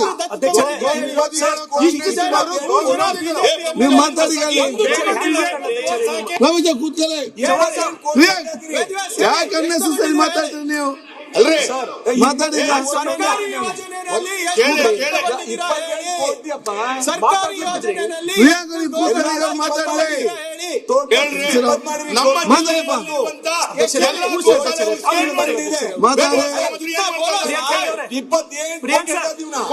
ಏನು ಪ್ರಶ್ನೆ ಕೇಳ್ತೀನಿ, ನೀವು ಉತ್ತರ ಸುಮ್ಮನೆ ಕೆಲಸ. ನೀವು ಕೂತ್ಕೊಳ್ಳಿ, ಉತ್ತರ ನಮ್ಮ ಕೊಡ್ತಾರೆ. ಬಿಜೆಪಿ ಶಾಸಕರು ಆಯ್ತು, ಚರ್ಚೆ ಬೇಡ, ನಿಮ್ ಕಾಲ್. ಎಷ್ಟು ತಗೊಂಡಿದ್ರೆ ನೀವು ಮಾತಾಡಿ, ನಮ್ಮ ಜಿಲ್ಲೆ ನೋಡ್ರಿ, ನೀವು ಮಾತಾಡಿ, ನಿಮ್ಮ ಸರ್ಕಾರ ಅಲ್ಲ, ನಿಮ್ಮ ಸರ್ಕಾರ ಅಲ್ಲ, ನಮ್ಮ ಜಿಲ್ಲೆ ನೀವು ಮಾತಾಡಿ, ನಮ್ಮ ಬಿಜೆಪಿ ಶಾಸಕರು ಡಿಮ್ಯಾಂಡ್ ಮಾಡ್ತಾರೆ ಗೋಶಾಲೆಗಂತ. ಹೆಂಗ್ ಎಕ್ಸ್ಪೋಸ್ ಆಗಿದ್ದಾರೆ ನೀವು ಮಾತಾಡಿ. ಬಸಂತಪ್ಪ ಕೂತ್ಕೊಳ್ಳಿ ಈಗ. ಇವರು ಹಿಂದುತ್ವ ಬಸವ ಕೂತ್ಕೊಳ್ಳಿ. ಒಂದು ತಗೊಂಡಿದ್ದಾರೆ. ಆಯ್ತು, ಪ್ಲೇನ್. ಮಾತಾಡೋದು ಮಾತ್ರ ದೊಡ್ಡ ದೊಡ್ಡದ್ ಮಾತಾಡ್ತಾರೆ. ಅಧ್ಯಕ್ಷರೇ, ನೀವು ಮಾತಾಡಪ್ಪ, ಯಾಕೆ ಸ್ಟಾಪ್ ಮಾಡ್ತೀರಿ? ನಮ್ಮ ರೈತರ ಬಗ್ಗೆ ಏನು ತೊಂದರೆಗಳು ಬಿಚ್ಚಿಡ್ತಕ್ಕಂತ ಪ್ರಯತ್ನ ಮಾಡಿನ ಅಧ್ಯಕ್ಷರೇ, ಇವತ್ತು ನಮ್ಮ ಭಾಗದ ಸಚಿವರು ನಮ್ಮ ಕಡೆ ಅವರವರು ಅದು 20 ನಿಮಿಷ ಆಯ್ತು, ಬೇಕು ನಾವು 5 ನಿಮಿಷ ಮಾತಾಡಿಲ್ಲ ಅಧ್ಯಕ್ಷರೇ. ಟೈಮ್ ರಿನ್ಯೂವಲ್ ಟೈಮ್ ಇಲ್ಲಿದ್ದೆ. ನನಗೆ ಯಾಕೆ ಹಿಂಗ್ ಮಾಡ್ತೀರ ಅಧ್ಯಕ್ಷರೇ ನೀವು? ನೋಡ್, ನಾನು ಹೇಳ್ಸಿ ಅಧ್ಯಕ್ಷರೇ, ನಾ ಇಲ್ಲಿ MLA ಆಗಿ ಬರ್ಬೇಕಂದ್ರೆ ಹಿಮಾಲಯ ಪರ್ವತ ಏರ್ ಬಂದಂಗದ ಅಧ್ಯಕ್ಷರೇ. ಹೌದಪ್ಪ, MLA ಆಗ್ಲಿಕ್ಕೆ ಹಿಮಾಲಯ ಹೋಗ್ತೀನಿ, ಮತ್ತೆ ಅಸೆಂಬ್ಲಿ ಬರ್ಲಿಕ್ಕೆ ಕಷ್ಟ ಆಗ್ತದೆ. ಕುದುರೆ ಮೇಲೆ ಕೂತು ಬಂದಿಲ್ಲ ನಾನು. ಆಯ್ತು, ಹೇಳಿ ಕೇಳಿ. ಹಿಮಾಲಯ ಪರ್ವತ 10 ಬಂದಂಗದ ನಾ MLA ಆಗಿ ಬರ್ಲಿಕ್ಕೆ. ಕರೆಕ್ಟ್, ನಾನೇನ್ ಮಾಡ್ಲಿಕ್ಕೆ ಅಲ್ಲಿ? ನಮ್ಮಂತವ್ರಿಗೆ ಒಂದು 20 ನಿಮಿಷ ಟೈಮ್ ಕೊಡಲ್ಲ ಅಧ್ಯಕ್ಷರೇ. 20 ನಿಮಿಷ ಆಯ್ತು, 5 ಮಿನಿಟ್ ಮಾತಾಡಿಲ್ಲ ಅಧ್ಯಕ್ಷರೇ. ನಾನು ನೀವು ತೆಗೀರಿ ಅಧ್ಯಕ್ಷರೇ. ಆಯ್ತು, ನಾನು ತೆಗಿದ್ದೇನೆ. ಈಗ ಮಾತಾಡಿ, ಈಗ ಟೈಮ್ ಅಧ್ಯಕ್ಷರೇ, ಎಷ್ಟು ಕೊಡಿ ಅವ್ರದ್ದು. ನಮ್ಮ ಭಾಗದ ಗಲಾಟೆ ಬಿಟ್ಟು ಅವ್ರು ಮಾತಾಡಿ. ಸಾಕ್ರಿ. ಗಲಾಟೆ ಬಿಟ್ಟು ನಮ್ಮ ಭಾಗದ ರೈತರ ಬಗ್ಗೆ ಟೈಮ್ ಕೊಡಿ, ಎಷ್ಟು ಅದು ಅಂತ ಏನೋ ಇಲ್ಲಿ ಅಧಿವೇಶನದೊಳಗೆ ಬೆಳಕು ಚೆಲ್ಲರ ನ್ಯಾಯ ಸಿಕ್ತು ಅಂತ ಹೇಳಿ ಭರವಸೆ ಇಟ್ಕೊಂಡು ಆಯ್ತು. ಮಾತಾಡ್ತೀನಿ ಅಧ್ಯಕ್ಷರೇ. ಇವತ್ತು ಪ್ರಿಯಾಂಕ್ ಖರ್ಗೆ ಅವರಿಗೆ ಮತ್ತು ಈ ಸರ್ಕಾರಕ್ಕ ನಮ್ಮ ಭಾಗದ ಜನರ ಸಮಸ್ಯೆಗಳೇನು, ಯಾದಗಿರಿ, ಕಲಬುರಗಿ, ಬೀದರ್ ಭಾಗದ ಸಮಸ್ಯೆಗಳೇನಂತಕ್ಕಂಥದ್ದು ಪ್ರೊಫೆಸರ್ ಗೋವಿಂದ್ರ ಅವರು ವರದಿ ಬಹುತೇಕ ನಿಮ್ ಕೈ ಸೇರೋದೀಗ ಅಧ್ಯಕ್ಷರೇ. ಓಕೆ, ಆ ವರದಿ ಒಂದ್ ವೇಳೆ ಹೊರಗೆ ಬಂದಾಗ ಬಹುತೇಕ ನಮ್ಮ ಹೃದಯ ಅಂತ ಹೇಳಿ ಒಂದ್ ವೇಳೆ ಇತ್ತಂದ್ರೆ ಅದು ಓದವ್ರ ಕಣ್ಣೀರ್ ಇಡ್ತೀವಿ ಅಧ್ಯಕ್ಷರೇ. ಅಂತ ಭಯಾನಕ ಪರಿಸ್ಥಿತಿ ಕಲಬುರಗಿ, ಯಾದಗಿರಿ ಮತ್ತು ಬೀದರ್ ರೈತರ ಪರಿಸ್ಥಿತಿ ಇದೆ ಅಧ್ಯಕ್ಷರೇ.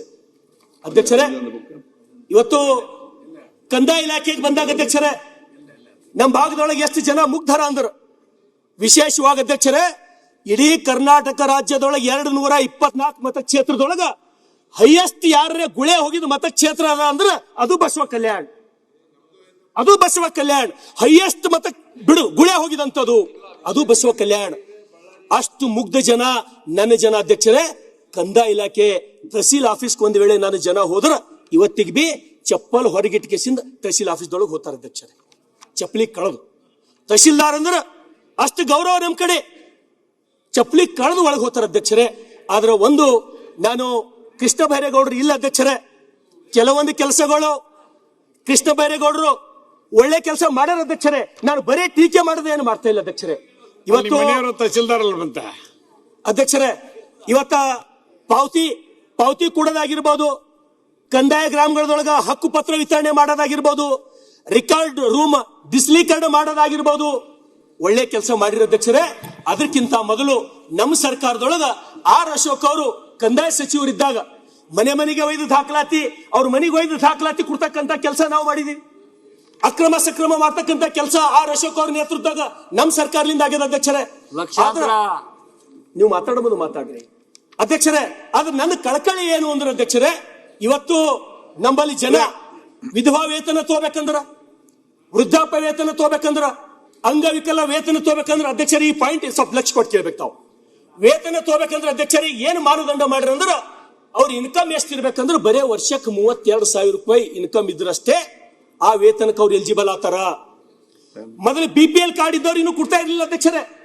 BPL ಕಾರ್ಡ್ ಇದ್ದವ್ರು ತಗೋಬಹುದಾಗಿತ್ತು, ಈಗ ಹಂಗಿಲ್ಲ, ಇವು ಇದ್ದವ್ರಿಗೆ ಮಾತ್ರ ಅಂತ ಹೇಳಿ ಲಿಮಿಟ್ ಮಾಡಿದ ಅಧ್ಯಕ್ಷರೇ. ಹಾಗಾಗಿ ಅಧ್ಯಕ್ಷರೇ, ಅದ್ರ ಜೊತೆಗೆ ದಯಮಾಡಿ ಮೊದಲೇನು BPL ದವರಿಗೆ ಇಶ್ಯೂ ಆಗ್ತಿತ್ತಲ್ಲ, ಎಲ್ಲ BPL ಇದ್ದವರಿಗೆ ಅಂಗವಿಕಲ, ವೃದ್ಧಾಪ್ಯ ವೇತನ, ವಿಧವಾ ವೇತನಗಳು ಮೊದಲಿನಂಗೆ ಜಾರಿ ಆಗಲಿ ಅಂತ ಹೇಳಿ ನಾನು ವಿನಂತಿಯನ್ನು ಮಾಡ್ತೀನಿ ಅಧ್ಯಕ್ಷರೇ. ಇನ್ನೊಂದು ವಿಷಯ, ಮೊದಲು ಯಾರೇ ಬಡವ್ರು ಸತ್ತೂರ್ ಅಂದ್ರು ಸರ್ಕಾರ ಏನ್ ಮಾಡ್ತಿತ್ತು ಅಧ್ಯಕ್ಷರೇ, 5,000 ರೂಪಾಯಿ ಅವ್ರ ಮಣ್ಣು ಖರ್ಚು ಕೊಡ್ತಿತ್ತು ಅಧ್ಯಕ್ಷರೇ. ನಮ್ಮ ಹಿಂದಿನ ಸರ್ಕಾರದೊಳಗ, ಈ ಸರ್ಕಾರದೊಳಗ ಅವ್ರಿಗೆ ಮಣ್ಣು ಖರ್ಚು ಕೊಡ್ತಕ್ಕಂಥದ್ದು ಬಿ ನಿಂತು ಹೋಗ್ಯದ. ಎಷ್ಟೋ ಜನ ನಮ್ಮ ಕಡೆ ನಿಮ್ಗೆ ಹೇಳಿದ್ರಿ ಕಾಡ್ದವ್ರಿಗೆ ಆಶ್ಚರ್ಯ ಅನಿಸ್ತದ, ಸತ್ರ ಮಣ್ಣು ಮಾಡ್ಲಿಕ್ಕೆ ಹೆಂಗ್ ರೊಕ್ಕ ಇರಲಪ್ಪ ಅಂತ ಹೇಳಿ ನೀವು ನಂಬಲ್ ಕೆಲವ್ರು ಈ ಭಾಗದವ್ರು. ನಮ್ಮ ಕಡೆ ಸತ್ತರ ಅಧ್ಯಕ್ಷರೇ, ರೈತರ ಆತ್ಮಹತ್ಯೆ ಮಾಡ್ಕೊಂಡಿದ್ ಒಂದು ಪ್ರಕರಣ ನಾನೇ ನೋಡಿನಿ. ರೈತ ಆತ್ಮಹತ್ಯೆ ಮಾಡ್ಕೊಂಡ್ರ ಆ ಮನೆಗೆ 6,000 ರಿಂದ 7,000 ರೂಪಾಯಿ ಆ ಮಣ್ಣು ಖರ್ಚು ಮಾಡ್ಲಕ್ಕ ದುಡ್ಡಿರಲ್ಲ ಹಳ್ಳಿಯೊಳಗ. ಇಂಥ ಪ್ರತಿದಿನ ನಾವು ಅನುಭವಿಸ್ತೀವಿ. ದಯಮಾಡಿ ಆ ಮಣ್ಣು ಖರ್ಚು 5,000 ಕೊಡ್ತಕ್ಕಂಥ ಯೋಜನೆ ಮತ್ತೊಂದ್ಸಲ ಪ್ರಾರಂಭ ಆಗ್ಬೇಕು ಅಧ್ಯಕ್ಷರೇ. ರೈತರ ಆತ್ಮಹತ್ಯೆ ಆದಾಗ 5 ಲಕ್ಷ ತೋಲಕ ಒಂದೇ ಸೌನು ವರ್ಷಾನ್ಗಟ್ಲೆ ತಹಸೀಲ್ ಆಫೀಸ್ ಓಡಾಡ್ಬೇಕು, DC ಆಫೀಸ್ ಓಡಾಡ್ಬೇಕು, 5 ಲಕ್ಷ ಕೂಡ ಸಲಕ ಅಧ್ಯಕ್ಷರೇ. ರೈತ ಹೋಗಿರ್ತಾನ, ಮನ್ಯಾಗ ಸಾವಾಗಿರ್ತಾನ, ಮಕ್ಕಳಿಗೆ ತೊಂದರೆ ಇರ್ತದ, ವಿಧವೆ ಹೆಂಡತಿ ಯಾರ್ಯಾರ ಮೇಲೆ ಹೋಗ್ಬೇಕು 5 ಲಕ್ಷ ತೊಂಬತ್ತು ಲೆಕ್ಕ ಜಲ್ದಿ ಕೊಡ್ತಕ್ಕಂಥ ಪ್ರಯತ್ನ ಈ ಸರ್ಕಾರ ಯಾಕೆ ಮಾಡಲಾಗಿದೆ ಅಂತ ಹೇಳಿ ನಾನು ಕಳ್ಕಳಿ ಅಧ್ಯಕ್ಷರೇ. ಆ ತಮನ್ನಾ ಭಾಟಿಯಾಗ ಅರ್ಜೆಂಟ್ 5 ಕೋಟಿ ರೂಪಾಯಿ ಅಕೌಂಟಿಗೆ ಹಾಕ್ತಿರಲ್ಲ ಅಧ್ಯಕ್ಷರೇ. ತಮನ್ನಾ ಭಾಟಿಯಾಗ 5 ಕೋಟಿ ಅರ್ಜೆಂಟ್ ಹಾಕ್ತಿರಿ. ಯಾರು ವಿಧವೆಯರಾಗ್ಯಾರ ನಮ್ಮ ರೈತರು ಹೆಂಡ್ರು ಅವ್ರಿಗೆ ನೀವು 5 ಲಕ್ಷ ರೂಪಾಯಿ ಮನಿ ಒಳಗೆ ಕೊಡ್ತಕ್ಕಂಥ ಕೆಲಸ ಮುಂದಿನ ದಿನದೊಳಗ ಆಗ್ಬೇಕಂತ ಹೇಳಿ ನಾನು ಕೈ ಮುಗಿದು ವಿನಂತಿಯನ್ನ ಮಾಡ್ತೀನಿ ಅಧ್ಯಕ್ಷರೇ. ಅಧ್ಯಕ್ಷರೇ, ಇವತ್ತು ಎಜುಕೇಶನ್ ಒಳಗೆ ಅಧ್ಯಕ್ಷರೇ, ಶಾಲಾ ಶಿಕ್ಷಣ, ನಾನು ಪ್ರೈಮರಿ ಸ್ಕೂಲ್ ಟೀಚರ್ ಇದ್ದ ಅಧ್ಯಕ್ಷರೇ. ನಾನು ಪ್ರೈಮರಿ ಸ್ಕೂಲ್ ಟೀಚರ್ ಅಂತೇಳಿ ಕೆಲಸ ಮಾಡಿನ ಅಧ್ಯಕ್ಷರೇ. ಅಧ್ಯಕ್ಷರೇ, ನಾವು ಕಲ್ಯಾಣ ಕರ್ನಾಟಕ ಭಾಗದವರು, ನಾವು ಏನು ಹುಟ್ಟಿಸ್ಲೇ ನಾವು ಯಾರು ದಡ್ರಿಲ್ಲ. ನಾವು ಜರ ಶಾಣೆ ಇದ್ದೀವಿ. ನಾವು ಯಾರು ಹುಟ್ಟಿನಿಂದ ನಾವೇನು ದಡ್ರಿಲ್ಲ ಅಧ್ಯಕ್ಷರೇ. ನಾವು ಶಾಣೆ ಇದ್ದೀವಿ ಅಂತ ಹೇಳಿ ನಂಗೆ ಬಹಳ ಹೆಮ್ಮೆ ಅದ ಅಧ್ಯಕ್ಷರೇ. ಮೊನ್ನೆ UPSC ಯಾದಗಿರಿದವರು, UPSC ಯಾದಗಿರಿ ಅವರು 4 ಜನ UPSC ಪರೀಕ್ಷೆದೊಳಗೆ 4 ಜನ ಪಾಸ್ ಆಗ್ಯಾರ ಅಧ್ಯಕ್ಷರೇ. ಅದಕ್ಕೆ ಸಮಸ್ತ ನಾನು ಒಬ್ಬ ಬಸವ ಕಲ್ಯಾಣದ ಶಾಸಕನಾಗಿ ಆ ಯಾದಗಿರಿನ 4 ಜನರಿಗೆ ನಾನು ತುಂಬು ಹೃದಯದ ಧನ್ಯವಾದಗಳನ್ನು ಹೇಳ್ತೀನಿ ಅಧ್ಯಕ್ಷರೇ. ಅಧ್ಯಕ್ಷರೇ, ಇವತ್ತು ಇನ್ನೊಂದು ಭಯಾನಕ ಏನು ಅನಿಸ್ತಂದ್ರೆ ಅಧ್ಯಕ್ಷರೇ, ಒಂದು ಏಸರ್ ಅಂತ ಹೇಳಿ ಒಂದು ವರದಿ ಕೊಟ್ಟದ ಅಧ್ಯಕ್ಷರೇ. ಏಸರ್ ಅಂತ ಹೇಳಿ ವರದಿ ಮಾಡ್ಯದ. ಏನಂತ ವರದಿ ಮಾಡ್ಯದ ಅಧ್ಯಕ್ಷರೇ? ನಮ್ಮ ಕಡೆ ಸರ್ಕಾರಿ ಶಾಲೆಯೊಳಗ 7ನೇ 8ನೇ ಮಕ್ಕಳಿಗೆ 2ನೇ ತರಗತಿ ಲೆಕ್ಕಗಳು ಗುಣಾಕಾರ ಭಾಗಾಕಾರ ಕೂಡ್ಸೋ ಕಳೆವು 7ನೇ 8ನೇ ಮಕ್ಕಳಿಗೆ ಬರಲ್ಲ ಅಂತ ಹೇಳಿ ಎಷ್ಟು ಮಂದಿಗೆ ಅವರು ವರದಿ ಮಾಡ್ತಾರ? 75% ಅಂತ ಹೇಳಿ. ನಾನು ಹಿಡಿತೀನಿ ಬರೀ 40% ಅಂತ ಹೇಳಿ ಅಧ್ಯಕ್ಷರೇ. ನೋಡ್ರಿ ಅಧ್ಯಕ್ಷರೇ, ನಮ್ಗೆ ಎಂತ ಶಿಕ್ಷಣ ತಾವು ಕೊಡ್ಲತ್ತೀರಿ? ನಮ್ಮಲ್ಲೂ ಪೊಟೆನ್ಶಿಯಲ್ ಇದ್ದವ್ರು ಹರ, ನಮಗ್ ಸವಲತ್ತುಗಳಿಲ್ಲ, ನಮಗ್ ಒಳ್ಳೊಳ್ಳೆ ಶಾಲೆಗಳಿಲ್ಲ. ನಮ್ಮ ಮಕ್ಕಳು ಏನ್ ಮಾಡ್ಬೇಕು ಅಧ್ಯಕ್ಷರೇ? ಭಾಗ್ಯ ಇಲ್ಲ ಅವರಿಗೆ. 7ನೇ 8ನೇಕ್ಕೆ ಹೋದಾಗ ಕುಡ್ಸೋ ಕಡೆ ಲೆಕ್ಕ ಬರಲ್ಲ, ಗುಣಾಕಾರ ಭಾಗಾಕಾರ ಬರಲ್ಲ ಅಂತ ಹೇಳಿ ಏಸರ್ ವರದಿ ಮಾಡ್ತಾ ಅಧ್ಯಕ್ಷರೇ. Annual status of education report ಅಂತ ಹೇಳಿ ವರದಿ ಮಾಡ್ತಾ ಅಧ್ಯಕ್ಷರೇ. ಇದು ಭಯಾನಕ ಅಲ್ಲ ಅಧ್ಯಕ್ಷರೇ? ಇದಕ್ಕಾಗಿ ಸರ್ಕಾರ ಏನ್ ಮಾಡ್ತು? ನಾನು ಧನ್ಯವಾದಗಳನ್ನು ಹೇಳಿನಿ ಎಜುಕೇಶನ್ ಮಿನಿಸ್ಟರ್ ಅವರಿಗೆ. ಏನಂತ? KPS ಶಾಲೆಗಳು ತಾವು ಪ್ರಾರಂಭ ಮಾಡ್ಲತ್ತೀರಿ, ನನಗೆ ಸಂತೋಷ ಅದು. ನಾ ಮಾಡಬಾರ್ದಂತ ನಂಬಲ್ಲ ಅಧ್ಯಕ್ಷರೇ. ಅದ್ರ ಪರವಾಗಿದ್ದೀನಿ. ನಮ್ಮ ಭಾಗದ ಮಕ್ಕಳನ್ನು LKG UKG ಟೈ ಹಾಕೊಂಡು ಶೂಸ್ ಹಾಕೊಂಡು ಹೋದ್ರೆ ನಮಗೆ ಭಾರಿ ಖುಷಿ ಆಗ್ತದೆ, ನಮಗೆ ಸಂತೋಷದ ವಿಷಯ ಅಧ್ಯಕ್ಷರೇ. ಆದ್ರೆ ಏನ್ ಮಾಡ್ಲತ್ತಾರ ಅಧ್ಯಕ್ಷರೇ? ಆ KPS ಶಾಲೆಗಳು ಪ್ರಾರಂಭ ಮಾಡ್ಲತ್ತಾರ ಅಧ್ಯಕ್ಷರೇ. KPS ಶಾಲೆ ಪ್ರಾರಂಭ ಮಾಡಿ ಅಲ್ಲಿ ಬಾಜು ಸ್ಕೂಲ್ನೊಳಗೆ ಯಾರೊಬ್ಬ ಇಂಗ್ಲಿಷ್ ಚಲೋ ಹೇಳೋದಿರ್ತಾನ, ಮತ್ತೊಂದು ಬಾಜು ಸ್ಕೂಲ್ನೊಳಗೆ ಯಾರು ಮ್ಯಾಥಮೆಟಿಕ್ಸ್ ಚಲೋ ಹೇಳೋದಿರ್ತಾನ, ಅವನಿಗೆ ತಂದು KPS ಶಾಲೆದೊಳಗೆ ಕೊಡ್ಲತ್ತಾರ. ಆ ಶಾಲೆಗಳ ಗತಿ ಏನಾಗಬೇಕು? ಅದಕ್ಕಾಗಿ ತಾವು ಯಾವ ರೀತಿ ಸರ್ಕಾರ ಮೊದಲು ಆದರ್ಶ ಶಾಲೆಗಳನ್ನ ಪ್ರಾರಂಭ ಮಾಡಿತ್ತು, ಆದರ್ಶ ಶಾಲೆಗಳು ಎಲ್ಲ ಕಡೆ ಸಕ್ಸಸ್ ಅಧ್ಯಕ್ಷರೇ. ಆದ್ರೆ KPS ಶಾಲೆಗಳಿಗೆ ಮುಂದಿನ ದಿನ ಇದೇ ರೀತಿ ನೀವು ಇಂಗ್ಲಿಷ್ ಮಾಧ್ಯಮದ ಶಿಕ್ಷಕರಿಗೆ ನೇಮಕ ಮಾಡಿ KPS ಶಾಲೆಗಳನ್ನ ತಾವು ಪ್ರಾರಂಭ ಮಾಡ್ಬೇಕಂತ ಹೇಳಿ ನಾನು ವಿನಂತಿಯನ್ನ ಮಾಡ್ತೀನಿ ಅಧ್ಯಕ್ಷರೇ. ಅಧ್ಯಕ್ಷರೇ, ಇವತ್ತು ನಮ್ ಕಡೆ ಆಸ್ಪತ್ರೆಗಳ ಪರಿಸ್ಥಿತಿ ಅಧ್ಯಕ್ಷರೇ, ನಮ್ ಕಡೆ ಆಸ್ಪತ್ರೆಗಳೊಳಗ ನಾವು ಇವತ್ತು ಸುಮಾರು ನನ್ನ ಕಡೆ ಮಾತಾಡ್ಲಿಕ್ಕಿದೆ ಅಂತೆ. 30 ಮಿನಿಟ್ಸ್ ಆಯ್ತು, ನೀವೇ ಮಾತಾಡಿ. 5 ನಿಮಿಷ ಮಾತಾಡಿ ಫಾಸ್ಟ್. ಆಗಿಲ್ಲ, 15 ನಿಮಿಷ ಯಾಕೆ ಇಲ್ಲ ಅಂತ ಹೇಳ್ತೀರಿ? 10 ನಿಮಿಷ ಮುಗಿಸ್ತೀನಿ ಅಧ್ಯಕ್ಷರೇ. ಯಾಕೆ ಎಲ್ಲ ಮಾತಾಡುದು? ಎಲ್ಲ ಮಾತಾಡುದು, ಏನ್ ಮಾತಾಡುದು? ನಮ್ಮ ಎಲ್ಲ ಆಸ್ಪತ್ರೆಗಳೊಳಗೆ ಅಧ್ಯಕ್ಷರೇ, ಎಲ್ಲ ಸರ್ಕಾರಿ ಆಸ್ಪತ್ರೆಗಳು, ಒಂದು ಆಸ್ಪತ್ರೆದಾಗೂ ಕೂಡ ಅಲ್ಲಿ ಸ್ಟಾಫ್ ಇಲ್ಲ, ಫಾರ್ಮಸಿಸ್ಟ್ ಇಲ್ಲ, ಡಿ ಗ್ರೂಪ್ದವ್ರು ಇಲ್ಲ, ಡಾಕ್ಟರ್ಗಳು ಸರಿಯಾಗಿ ಬರ್ತಾ ಇಲ್ಲ ಅಧ್ಯಕ್ಷರೇ. ಈಗ ಒಂದೇನೋ ಲಕ್ಕಿಲಿ ಏನಾಗಿದೆ ಅಧ್ಯಕ್ಷರೇ, ಹಿಂದೊಂದು 10 ವರ್ಷದಿಂದ ಹೆಂಗಿತ್ತು, ಡಾಕ್ಟರ್ಗಳು ಸಿಗ್ತಾ ಇರಲಿಲ್ಲ ಸರ್. ಅವಾಗ ತಾವು ನೇರವಾಗಿ ಜಿಲ್ಲಾಧಿಕಾರಿಗಳು ಮತ್ತ ಮುಖ್ಯ ಕಾರ್ಯನಿರ್ವಾಹಕ ಅಧಿಕಾರಿಗಳ ಮೇಲೆ ಹೋಗಿ ಒಬ್ಬ MBBS ಆದವ MD ಆದವ ಅವ್ರಿಗೆ ಅರ್ಜಿ ಕೊಟ್ಟರೆ ಸಾಕು, ಅವನಿಗೆ ತುರಂತ ಪೋಸ್ಟಿಂಗ್ ಆಗ್ತಿತ್ತು ಎಲ್ಲಿ ಖಾಲಿ ಇದೆ ಅಲ್ಲಿ. ದಯಮಾಡಿ ಅಂತ ದಿನ ಮತ್ತೆ ಪ್ರಾರಂಭ ಆಗಲಿ. ನಿಂಬಲ್ಲಿ ಯಾರ್ಯಾರು ಒಬ್ರು MD ಮುಗಿಸ್ಕೊಂಡು ನಿಂಬಲ್ಲಿ ಬಂದ್ರು DC ಅರ್ಜಿ ಕೊಟ್ಟರು, ನಾ ಈ ಆಸ್ಪತ್ರೆದೊಳಗೆ ಕೆಲಸ ಮಾಡ್ತೀನಿ ಅಂತ ಹೇಳಿ ಅರ್ಜಿ ಕೊಟ್ಟರು ಅಂದ್ರೆ ಅವ್ರಿಗೆ ಮತ್ತೆ ಅಲ್ಲಿ ತುರಂತ ಅವ್ರಿಗೆ ಕೊಟ್ರಿ ಅಂದ್ರೆ ಆ ಆಸ್ಪತ್ರೆಗಳು ಉಳಿತವ, ಅಲ್ಲಿ 4 ಮಂದಿಗೆ ಟ್ರೀಟ್ಮೆಂಟ್ ಸಿಗ್ತಕ್ಕಂಥ ಕೆಲಸ 100ಕ್ಕೆ 100 ಆಗ್ತಕ್ಕಂಥ ಭರವಸೆಯಿಂದ ನಾನು ಹೇಳ್ತಾ ಇದ್ದೀನಿ ಅಧ್ಯಕ್ಷರೇ. ಅಧ್ಯಕ್ಷರೇ, ಇವತ್ತು ನಮ್ಮ ಕಡೆ ಎಲ್ಲಕ್ಕಿಂತ ದೊಡ್ಡ ಸಮಸ್ಯೆ ಅಂದ್ರೆ ನಿರುದ್ಯೋಗದ ಸಮಸ್ಯೆ ಅಧ್ಯಕ್ಷರೇ. ಕೆಲಸ ಸಿಗ್ತಾ ಇಲ್ಲ ಅಧ್ಯಕ್ಷರೇ. ಅಧ್ಯಕ್ಷರೇ, ನಮ್ಮಲ್ಲಿ ಉತ್ತರ ಕರ್ನಾಟಕದೊಳಗೆ, ಕಲ್ಯಾಣ ಕರ್ನಾಟಕದೊಳಗೆ ನಮ್ಮಲ್ಲಿ ನಾವು ಬಹಳ ದೊಡ್ಡ ದೊಡ್ಡ ಗುರಿ ಉಟ್ಕೊಂಡೆ ನಮ್ಮ ಮಕ್ಕಳು ಓದಲ್ಲ ಅಧ್ಯಕ್ಷರೇ. ಎಲ್ಲೋ ಕೆಲವರು IAS ಆಗ್ಬೇಕು, IPS ಆಗ್ಬೇಕಂತ ಹೇಳಿ, ನಾನು ಏನಾರ ಪೊಲೀಸ್ ಆಗ್ಬೇಕು, ನಾ ಏನಾರ ಟೀಚರ್ ಆಗ್ಬೇಕು ಅಂತ ಹೇಳಿ ಓದ್ತಿರ್ತಾರೆ ಅಧ್ಯಕ್ಷರೇ. ಅದಕ್ಕೆ ದಯಮಾಡಿ ನೀವು ಹೇಳಿರಿ ಸರ್ಕಾರ 56,000 ಹುದ್ದೆಗಳು ತುಂಬ್ತೀರಂತ ಹೇಳಿ, ಆದಷ್ಟು ದಯಮಾಡಿ ಆ ಹುದ್ದೆಗಳು ತುಂಬ್ರಿ, ಆ ಭಾಗದ ಮಕ್ಕಳಿಗೆ ನೌಕರಿ ಸಿಗ್ತಕ್ಕಂಥ ಕೆಲಸ ತಾವು ಮಾಡ್ಬೇಕಂತ ಹೇಳಿ ತಾವು ವಿನಂತಿಯನ್ನು ಮಾಡ್ತೀನಿ ಅಧ್ಯಕ್ಷರೇ. ಅಧ್ಯಕ್ಷರೇ, ಇವತ್ತು ನಾನು ವಿನಂತಿಯನ್ನು ಮಾಡ್ತೇನೆ, ವ್ಯಸನ ಮುಕ್ತ ಕರ್ನಾಟಕದ ನಿರ್ಮಾಣ ಆಗ್ಬೇಕಂತ ಹೇಳಿ ಅಧ್ಯಕ್ಷರೇ. ಎಲ್ಲಿ ತನಕ ನೀವೆಷ್ಟೇ ದುಡ್ಡು ಕೊಡ್ರಿ, ನೀವೆಷ್ಟೇ ಖರ್ಚು ಮಾಡ್ರಿ, ನಾನು ಒಂದ್ಸಲ ಒಂದು 6 ತಿಂಗಳು 1 ವರ್ಷದ ಹಿಂದೆ ಅಧ್ಯಕ್ಷರೇ, ನಾನು ಟ್ರೈನ್ನಾಗ ರಾಜಧಾನಿ ಎಕ್ಸ್ಪ್ರೆಸ್ ದೊಳಗೆ ದಿಲ್ಲಿಗೆ ಹೋಗ್ತಿದ್ದೆ ಅಧ್ಯಕ್ಷರೇ. ರಾತ್ರಿ 7-8 ಬೆಂಗಳೂರಿನ ಪ್ರತಿಷ್ಠಿತ ಕಾಲೇಜಿನ ಹುಡುಗರು 8-10 ಮಂದಿ ಬಾತ್ರೂಮ್ ಬಳಿ ಕ್ಯೂ ನಿಂತಾರ ಅಧ್ಯಕ್ಷರೇ. ಬಾತ್ರೂಮ್ ಹೋಲಕ್ ಪ್ರಿಯಾಂಕ್ ಸಾಹೇಬ್ರೆ ತಾವು ಲಕ್ಷ ಕೊಟ್ಟು ಕೇಳಬೇಕಿದು. ನಾ 7 ಮಂದಿ ಮತ್ತೊಂದು ಅಲ್ಲಿ ಬಾತ್ರೂಮ್ ಅದ, ಅವ್ರ ಆ ಕಡೆ ಹೋಲಕ್ ತಯಾರಿಲ್ಲ, ಅಲ್ಲೇ ಯಾಕೆ 7-8 ಮಂದಿ ಕ್ಯೂ ನಿಂತಾರ ಅಂತ ಹೇಳಿ ನಾವು ಒಬ್ಬನಿಗೆ ಕರೆದು ಕೇಳಿದ ಅಧ್ಯಕ್ಷರೇ. ಎಲ್ಲ ಪ್ರತಿಷ್ಠಿತ ಕಾಲೇಜಿನ ಒಳ್ಳೆ ಮಂತನ ಮಕ್ಕಳು ಒಳಗೆ ಹೋಗಿ ಒಬ್ಬರು ಗಾಂಜಾ ಹೊಡೆದು ಹೊಂಟ್ರ ಅಧ್ಯಕ್ಷರೇ. ನಾನು ನೋಡಿದಂತ ಸತ್ಯ ಸಂಗತಿ ನಾನು ನಿಮ್ಮ ಮುಂದೆ ಇಡ್ಲತ್ತೀನಿ ಅಧ್ಯಕ್ಷರೇ. ಇವತ್ತ ದಕ್ಷಿಣ ಭಾರತದೊಳಗ ಇವತ್ತು ಯಾವರೇ ಪ್ರತಿಷ್ಠಿತ ಒಂದು 5-6 ಡ್ರಗ್ಸ್ ಮಾಫಿಯಾ ಇರ್ತಕ್ಕಂಥದ್ದು, ಡ್ರಗ್ಸ್ಗೆ ಜಾಗ ಸಿಗ್ತಕ್ಕಂಥದ್ದು ಒಂದು 5-6 ಸಿಟಿ ಒಳಗ, ಬೆಂಗಳೂರು, ಮಂಗಳೂರು, ನೆಕ್ಸ್ಟ್ ಮೈಸೂರು ಕೂಡ ಅದ್ರೊಳಗೆ ಎಂಟ್ರಿ ಆಗ್ತದೆ ಅಧ್ಯಕ್ಷರೇ. ಇದರಷ್ಟು ಅಪಾಯಕಾರಿ ಮತ್ತೊಂದಿಲ್ಲ ಅಧ್ಯಕ್ಷರೇ. ಇವತ್ತು ಅಲ್ಲಿ ಜನ, ಅಲ್ಲಿ ತಾಯಿ ತಂದೆ ಅವಕ್ಕೆಲ್ಲ ಹಣದು ದೊಡ್ಡವ್ರು ಮಾಡಿ ನನ್ನ ಮಕ್ಕಳು ಮುಂದೆ ಹೋಗಿ ಏನಾರ ಓದಿ ಸೈಂಟಿಸ್ಟ್ ಆಗ್ತಾರ, IAS ಆಗ್ತಾರ, IPS ಆಗ್ತಾರ ಅಂತ ಹೇಳಿ ಇಲ್ಲಿ ನಾವು ಬೆಂಗಳೂರು ಕಳಿಸ್ತಿದ್ದೀವಿ ಅಧ್ಯಕ್ಷರೇ. ಆದ್ರ ಆ ನನ್ನ ಮಗ ಡ್ರಗ್ಸ್ ಅಡಿಕ್ಟ್ ಒಂದ್ ವೇಳೆ ಅದು ನಂತರ ನನ್ನ ಪರಿಸ್ಥಿತಿ ಏನು? ನಾವು ಇದ್ರ ಬಗ್ಗೆ ಈ ಚರ್ಚೆಗೆ ನಾವು ಇಲ್ಲಿ ಹೆಚ್ಚಿಗೆ ಅವಕಾಶ ಕೊಡಲ್ಲ, ಟೈಮ್ ಆಗ್ತಾ ಅಂತೇವ್. ಯಾಕ ನನಗಿಲ್ಲ, ನಂಗೆ ನೋವಿಲ್ಲ. ನನ್ನ ಮಗ ಒಂದ್ ವೇಳೆ ಡ್ರಗ್ಸ್ ಅಡಿಕ್ಟ್ ಆಗಿ ಊರ್ಲ್ ಹಾಕೊಂಡಿನಾದ್ರೆ ನನಗೆ ಗೊತ್ತಾಗ್ತಿತ್ತು ಅದು ಏನ್ ನೋವದಂತ ಹೇಳಿ. ನನ್ನ ಮಗನೇ ಬೆಟ್ಟಿಂಗ್ ಅಡಿಕ್ಟ್ ಆಗಿ ಕ್ರಿಕೆಟ್ ಬೆಟ್ಟಿಂಗ್ ಮೊಬೈಲ್ ರಮ್ಮಿಗಳೊಳಗೆ ಆಡ್ಕೆಸಿಂದ ಸುಸೈಡ್ ಮಾಡ್ಕೊಂಡಿನಾದ್ರೆ ನನಗೆ ಗೊತ್ತಾಗ್ತಿತ್ತು. ನಾ ಇಲ್ಲಿ ನಿಂತು ಮಾತಾಡ್ತಿದ್ದಿಲ್ಲ, ಟೇಬಲ್ ಮೇಲೆ ನಿಂತು ನಾ ಮಾತಾಡ್ತಿದ್ದ. ನನ್ನ ಮಗಳು ಒಂದ್ ವೇಳೆ ಲವ್ ಜಿ ಅದಕ್ಕೆ ಬಲಿ ಆಗ್ತೇಳ ಅಂದ್ರೆ ನಾನು ಎದಿ ಹರ್ಕೊಂಡು ನಾನು ಮಾತಾಡ್ತಿದ್ದ. ಯಾರ್ದೋ ಮಕ್ಕಳು ಅಲ್ಲತ್ತವಲ್ಲ, ನಾವು ಬೆಚ್ಚಗೆ ಕುಂತೀವಿ, ನಾವು ಅದ್ರ ಬಗ್ಗೆ ನಾವು ಚರ್ಚೆ ಮಾಡಲಾಗಿವಿ, ನಾವು ಅದ್ರ ಬಗ್ಗೆ ನಮಗ್ ಚಿಂತೆ ಇಲ್ಲ. ಅದಕ್ಕೆ ದಯಮಾಡಿ ಯಾವ ಸಮಾಜ ನಾವು ಕಟ್ಲಕ್ ಹೊಂಟಿವಿ ಅಂತಕ್ಕಂಥದ್ದು ಇಲ್ಲಿ ಚರ್ಚೆ ಆಗ್ತಕ್ಕಂಥದ್ದು ಬಹಳ ಅವಶ್ಯಕತೆ ಇದೆ ಅಧ್ಯಕ್ಷರೇ. ಇವತ್ತು ಮನೆ ಬಹಳ ದಿವಸ ಏನಿಲ್ಲ, ಬೀದರ್ದೊಳಗೆ ಗಾಂಜಾ ಸೀಜ್ ಆಯ್ತು, ಚಾಮರಾಜನಗರದೊಳಗೆ ಗಾಂಜಾ ಸೀಜ್ ಆಯ್ತು. ಅದೆಷ್ಟು ಸೀಜ್ ಆಗಲಾರ್ದು ಗಾಂಜಾ, ಕುಕ್ಕೇನ್, ಅಫೀಮ್ ಬಸವ ಕಲ್ಯಾಣದೊಳಗೆ ಅಧ್ಯಕ್ಷರೇ ಒಬ್ಬ ಬಂಜಾರ ಸಮಾಜ ಯುವಕನ ಮದಿ ಅದ. ಪ್ರಿಯಾಂಕ್ ಸಾಹೇಬ್ರೆ ಲಕ್ಷ ಕೊಟ್ಟು ಕೇಳ್ರಿ, ಮದಿ ಅದ. ಆ ಮದಿ ಗಿಫ್ಟ್ ಬಂದದ್ದು ಡೆಲ್ಲಿಲಿಂದ. ಆ ಮದಿ ಗಿಫ್ಟ್ ಕಚನ್ ಪ್ಯಾಕ್ ಮಾಡಿ ಓಪನ್ ಮಾಡಿ ನೋಡಿದ್ರ ಕುಕ್ಕೇನ್ ಅದ ಅಧ್ಯಕ್ಷರೇ. ಬಸವ ಕಲ್ಯಾಣ ಬಂದದ ಜೈಲ್ದೊಳಗರ ಅವ್ರು. ನಿಮಗೆ ಪೂರ ವರದಿ ಕೊಡ್ತೀನಿ ಅಧ್ಯಕ್ಷರೇ, ಎಲ್ಲಾನು ಕೊಡ್ತೀನಿ. ಗಿಫ್ಟ್ ಕೊಟ್ಟಾನ ಮದಿಗೆ ಕುಕ್ಕೇನ್ ಅಫೀಮ್. ಇವತ್ತು ಇಂಟರ್ನೆಟ್ ಕಿನ್ನ ಸ್ಪೀಡ್ ಗಾಂಜಾ, ಕುಕ್ಕೇನ್, ಅಫೀಮ್ ಬೆಂಗಳೂರಿನೊಳಗ ಆ ರೀತಿ ಆಗತ್ತದ. ನಿಮಗೆ ಎಷ್ಟೋ ಕಡೆ ಪೊಲೀಸರು ಕೂಡ ದುಡ್ಡು ತಗೊಂಡು ಅದ್ರ ಹಿಂದೆ ನಿಂದಿರ್ಲತ್ತಾರ. ಇದು ಭಯಾನಕದ ಅಧ್ಯಕ್ಷರೇ. ಈ ರಾಜ್ಯಕ್ಕೆ ನಮಗೆ ಪೂರಾ ಖೋಖಲಾ ಮಾಡಿಬಿಡ್ತದೆ. ಇದು ಯಾವ ವಿದ್ಯಾರ್ಥಿಗಳು ಹೂವಾಗಿ ಅರಳಬೇಕು ಅಧ್ಯಕ್ಷರೇ, ಅಂತವು ಹೂವಾಗಿ ಅರಳಕ್ಕಿನ ಮೊದಲೇ ಬಾಳು ನಡೆದವ ಅಧ್ಯಕ್ಷರೇ. ಇದ್ರ ಮೇಲೆ ಚರ್ಚೆಗಳಾಗಬೇಕು, ಇದಕ್ಕೆ ಆದೇಶಗಳಾಗಬೇಕು. ಯಾವುದೇ ಕಾರಣಕ್ಕ ನೀವೆಷ್ಟೇ ದುಡ್ಡು ಖರ್ಚು ಮಾಡ್ರಿ, ನೀವೆಷ್ಟೇ ಬ್ರ್ಯಾಂಡ್ ಬೆಂಗಳೂರು ಮಾಡ್ರಿ, ಆದ್ರ ಸಣ್ಣ ಮಕ್ಕಳು ಈ ರೀತಿ ಡ್ರಗ್ಸ್ಗೆ ಅಡಿಕ್ಟ್ ಆದ್ರ ನಮ್ಮ ಪರಿಸ್ಥಿತಿ ಏನಂತಕ್ಕಂಥದ್ದು ಅಧ್ಯಕ್ಷರೇ.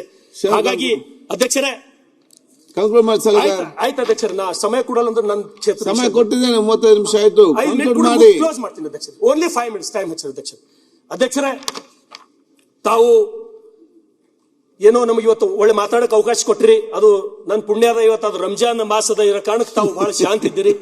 ಹಾಗಾಗಿ ಯಾವ ಕಡಿಮೆ ಆಗಿದೆ ಟೈಮ್ ಕೊಟ್ಟದ್ದು? IAS ನಿಮಗೆ ಕೊಡೋದಕ್ಕೆ ರಂಜಾನ್ ಶುಭಾಶಯಗಳು ಹೇಳ್ತೀನಿ, ಯಾಕಂದ್ರೆ ಅವತ್ತಿನ ದಿವಸ ನಾನು ಇರ್ತೀನಿ ನನ್ನ ಕ್ಷೇತ್ರದಾಗ. ತಮಗೆ ಶುಭಾಶಯಗಳು ಅಧ್ಯಕ್ಷರೇ. ಇವತ್ತು ಬಸವ ಕಲ್ಯಾಣ ಅಂದ್ರೆ ಅಧ್ಯಕ್ಷರೇ ಅದು ಸಾಂಸ್ಕೃತಿಕ ನಾಯಕನ ಕರ್ಮಭೂಮಿ, ಬಸವಣ್ಣನ ನೆಲ. ಅದು ಜಗತ್ತಿಗೆ ಮೊದಲ ಪಾರ್ಲಿಮೆಂಟ್ ಕೊಟ್ಟಂತ ಆ ನೆಲದ ಶಾಸಕ ನಾನು. ಅದಕ್ಕಾಗಿ ನಾನು ಸರ್ಕಾರಕ್ಕೆ ವಿನಂತಿಯನ್ನ ಮಾಡ್ತೇನೆ, ಅನುಭವ ಮಂಟಪದ ಕೆಲಸ ದಯಮಾಡಿ ಪೂರ್ಣ ಮಾಡ್ರಿ. 200 ಕೋಟಿ ಕೊಟ್ಟು ಯಡಿಯೂರಪ್ಪ ಅವರು ಆ ಕೆಲಸ ಪ್ರಾರಂಭ ಮಾಡಿರಿ ಅಧ್ಯಕ್ಷರೇ. ಇವತ್ತು ನೀವು ಕೊಟ್ಟಿದ್ದು ಎಷ್ಟು ಗೊತ್ತಾ ಅಧ್ಯಕ್ಷರೇ? 150 ಕೋಟಿ ಅಧ್ಯಕ್ಷರೇ.